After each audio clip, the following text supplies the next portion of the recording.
Assalamualaikum warahmatullahi wabarakatuh. Kepada yang terhormat, dosen kami, Bapak Robin dan juga Ibu Aya, kami dari kelompok 5 mata kuliah pengauditan. Sebelumnya kami akan mempresentasikan terkait project based learning dalam menganalisis kasus sebuah perusahaan dengan kantor akuntan publik. Pertama-tama, perkenankan kami untuk memperkenalkan diri dengan saya sendiri, Nabila Aulia Ardianti, dengan NPM 6020 dan 3 rekan saya. Yang pertama ada Mbak Salma, Perkenalkan, saya Naifah Salmarani dengan NPM 8.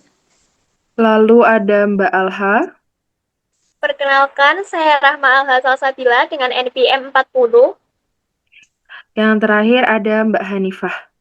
Kenalkan, saya Hanifah Nur Rahmat dengan NPM 33. Baik, untuk judulnya sendiri, Project Based Learning kami adalah analisis kegagalan kantor akuntan publik Satrio, Bing, Eni, dan rekan dalam mendeteksi fraud di PT SNP Finance. Untuk terkait profil perusahaan akan dijelaskan oleh Mbak Salma. Silakan, Mbak. Baik, langsung saja pada profil. PT Sunprima Nusantara Pembiayaan yang sering disingkat SNP Finance adalah perusahaan pembiayaan yang berdiri sejak tahun 2000. SNP Finance merupakan bagian dari usaha Columbia, toko yang menyediakan pembelian barang secara kredit. Dalam kegiatannya, SNP Finance mendukung pembiayaan pembelian barang yang dilakukan oleh Columbia yang bersumber dari kredit perbankan. Jadi, SNP Finance ini sebenarnya adalah bagian dari bisnis Columbia, yaitu jaringan toko penyedia barang secara kredit. Dalam menjalankan operasionalnya, SNP Finance ini bertugas mendukung pembiayaan pembelian barang di toko Columbia, di mana modal utamanya bersumber dari kredit perbankan. Bisa next. Oke, baik. Selanjutnya, terkait kasus. Silahkan, Mbak. Lalu kasus SNP Finance ini apa sih? SNP Finance ini melakukan pengajuan kredit fiktif kepada setidaknya itu 14 bank, termasuk Bank BCA dan Bank Mandiri, dengan cara membuat piutang fiktif dari penjualan yang tidak pernah terjadi. Lalu menggunakan piutang tersebut sebagai jaminan palsu untuk mencairkan pinjaman baru, serta menerbitkan medium term notes atau utang jangka menengah kepada 336 investor. Total kerugian yang ditimbulkan itu mencapai 14 triliun. Lalu kasus ini ditangani oleh Bareskrim Mabes Polri dan terungkap bahwa auditor eksternal yakni KAP Satrio, Bing, Eni, dan rekan yang terafiliasi dengan Deloitte Indonesia, tetapi tetap memberikan opini wajar tanpa pengecualian meskipun laporan keuangan perusahaan ini penuh dengan kecurangan. Jadi kasus ini tuh mulai muncul itu saat SNP Finance melakukan manipulasi keuangan kepada bank-bank itu. Mereka tuh mengajukan kredit fiktif ke termasuk Bank BCA tadi dan Bank Mandiri dengan cara membuat daftar piutang fiktif dari penjualan yang sebenarnya tidak pernah ada. Lalu kasus ini ditangani oleh Bareskrim Mabes Polri dan kerugiannya itu mencapai 14 triliun. Nah, tetapi walaupun sudah membuat piutang yang palsu gitu, tetapi KAP itu masih memberinya nilai opini wajar tanpa pengecualian. Padahal laporan keuangan tersebut tuh penuh dengan kecurangan. Oke, baik. Terima kasih atas penjelasannya, Mbak Salma. Selanjutnya terkait penyebab kasus, ini akan dijelaskan oleh saya sendiri. Jadi dalam menganalisis ini, kami mengacu kepada fraud triangle atau segitiga kecurangan. Yang pertama itu ada tekanan, yang kedua itu ada kesempatan atau opportunity, dan yang ketiga adalah rasionalitas atau pembenaran. Jadi, berdasarkan dengan kasus di PT SNP Finance ini yang sudah dijelaskan sebelumnya oleh Mbak Salma, pertama faktornya adalah tekanan finansial. Nah, untuk bisnis PT SNP Finance ini itu kan bergantung dengan toko retail Columbia sebagai entitas induk perusahaan. Nah, masalah terbesarnya adalah ketika tren belanja customer mereka ini pindah ke belanja online atau e-commerce.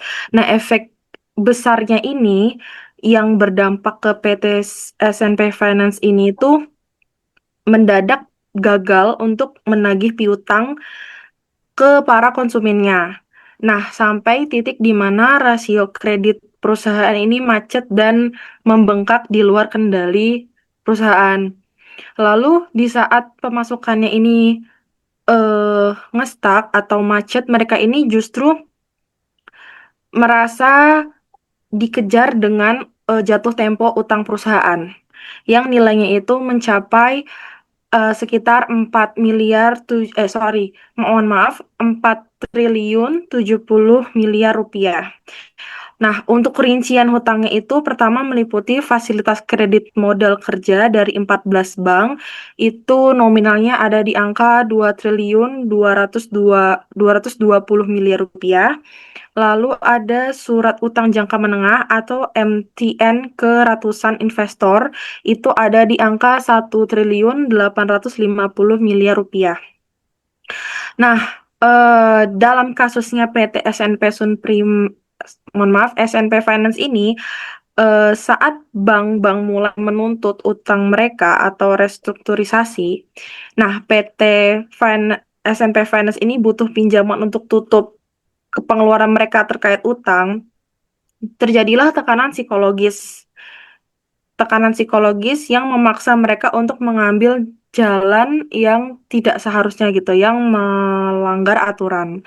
Lalu selain tekanan itu ada juga faktor kedua di opportunity atau celah kesempatan. Nah, ini juga didukung dengan faktor pengawasan internal perusahaan itu yang sangat lemah. Manajemen ini dapat mengakses data nasabah retail Columbia, jadi dapat mengatur bagaimana data itu. Nah, mereka ini sengaja menciptakan akun piutang fiktif dari transaksi palsu supaya aset perusahaan di laporan keuangan perusahaan ini terlihat sehat atau terlihat bagus. Lalu piutang abal-abal ini yang akhirnya itu digadaikan ke bank sebagai jaminan pinjaman baru supaya bisa membantu perusahaan agar perusahaan ini tidak dicap jelek gitu. Nah, kesempatan ini atau celah tadi itu semakin terbuka lebar karena adanya kelalaian fatal dari pihak eksternal yaitu KAP, Kesatrio, Bing, Eni, dan rekan dari jaringan Deloitte. Nah, auditornya ini terkesan tidak memperhatikan perusahaan alias seperti cuek gitu, tidak melakukan pengujian yang mendalam dan juga mengabaikan pengecekan langsung ke lapangan. Jadi mereka hanya melihat dari luarnya aja seperti yang sebelumnya dijelaskan oleh Mbak Salma, mereka tetap memberikan status sebagai WTP. Nah, karena kelalaian audit ini yang jadi memberi ruangan aman bagi manajemen untuk terus menambah piutang fiktif gitu. Lalu yang terakhir ada faktor rasionalisasi atau pembenaran psikologis. Jadi di dalam pikiran manajemen ini, mereka ini merasa kalau tindakan mereka tadi itu adalah langkah darurat supaya perusahaan ini tetap aman, supaya karyawan ini nggak terancam PHK. Nah, mereka juga merasa kalau tindakan mereka itu benar, tindakan mereka itu aman, di mana rekam jejak mereka ini kan sudah bagus ya, karena kan menjadi nasabah setianya Bank Mandiri selama 20 tahun. Nah, pembayarannya selalu lancar. Jadi, mereka itu seperti memanipulasi laporan keuangan agar terlihat sehat. Seperti itu. Dan mereka tidak merasa kalau mereka itu melakukan penipuan. Lalu, selanjutnya akan dijelaskan oleh Mbak Alha, itu terkait peran dan kelalaian auditor. Ini akan dijelaskan lebih mendalam ya. Silakan, Mbak. Baik, seperti yang sudah dijelaskan sebelumnya oleh Nabila, di sini auditor sebagai pihak eksternal itu sangat berperan penting gitu, karena mereka adalah auditor yang bertugas untuk menguji kelayakan informasi yang tersaji dalam laporan keuangan begitu. Nah, tadi peran auditor ini itu muncul dalam penyebab di bagian kedua yaitu karena adanya kesempatan. Nah, kesempatan itu terjadi karena auditor ternyata memiliki kedekatan berlebih dengan klien. Karena kedekatan ini, pihak klien atau PT SNP Finance itu merasa memiliki kesempatan untuk memanfaatkan hal tersebut karena auditor akan tidak objektif dalam menganalisis laporannya.